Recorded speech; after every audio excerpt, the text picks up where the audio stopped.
You imagined yourself having a marvelous business.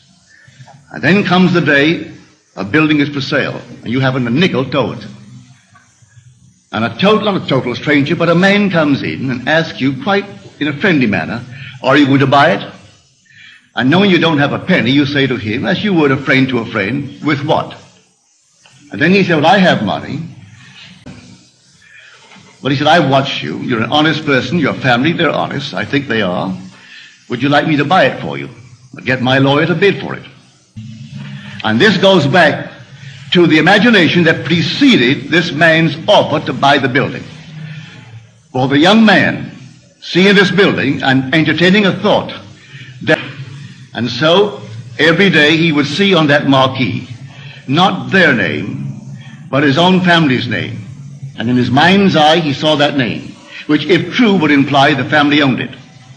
He did it every day, twice a day, for 2 years. And then came this sudden, out of the nowhere. Now, I know what I'm talking about because I'm a member of that family. I'm speaking of my own family. This is not hearsay. I know it. My second brother, Victor, was the one in whose imagination this whole thing began to bloom.